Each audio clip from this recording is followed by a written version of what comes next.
আমাদের বর্তমান রাজনৈতিক পরিস্থিতিতে যে আমরা দেখছি সারা দেশে এক ধরনের চাঁদাবাজি, লুটপাট এবং জনগণের অধিকার হরণের মতো কাজগুলো আবারও বাংলাদেশের রাজনীতিতে ফেরত আসছে।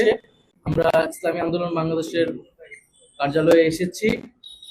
জাতীয় নাগরিক পার্টি এবং ইসলামী আন্দোলন বাংলাদেশের একটি দ্বিদলীয় বৈঠক হয়েছে।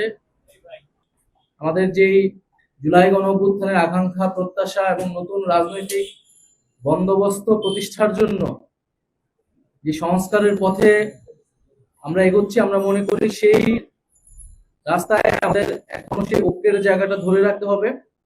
সংস্কারের ক্ষেত্রে ইসলামী আন্দোলন বাংলাদেশ সংখ্যানুপাতিক নির্বাচনের কথা বলছেন, আমরা কেবল উচ্চ কক্ষে সংখ্যানুপাতিক নির্বাচনের কথা বলছি। তা ওনারা দুই কক্ষেই সংখ্যানুপাতিক নির্বাচনের কথা জোর দিয়ে বলছেন। ওনারা আমাদের যুক্তি উপস্থাপন করেছেন, আমরা বলেছি এই বিষয়টা আমরা বিবেচনা করব, আমরা আলোচনা করব। আমরা গণপরিষদের নির্বাচনের বিষয়টা ব্যাখ্যা করেছি যে সংবিধানের মৌলিক সংস্কারের জন্য কেন গণপরিষদ নির্বাচন আসলে জরুরি, প্রয়োজন। ওনারা বলেছেন গণপরিষদ নির্বাচনের বিষয়টা ওনারাও ভেবে দেখবেন, কিন্তু ওনারাও রাষ্ট্রের মৌলিক সংস্কারই আসলে চাচ্ছেন। আর এর পাশাপাশি আমাদের যে আওয়ামী লীগের দলগতভাবে আওয়ামী লীগকে বিচারের আওতায় আনা এবং আওয়ামী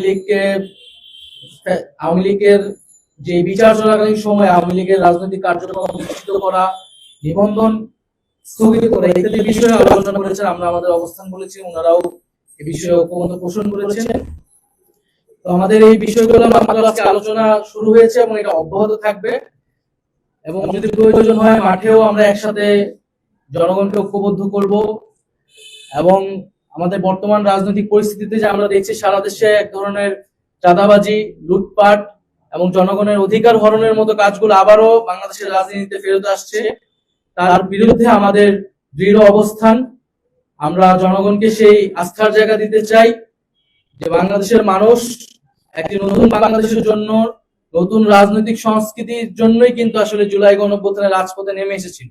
যদি পুরনো রাজনৈতিক সংস্কৃতি, পুরনো বন্দোবস্তের জন্য কেউ চেষ্টা করে, তাহলে বাংলাদেশের জনগণ সেটা মেনে নেবে না, এবং জুলাই গণঅভ্যুত্থানের শক্তি হিসেবে, ফ্যাসিবাদ বিরোধী শক্তি হিসেবে আমরাও সেটা মেনে নেব।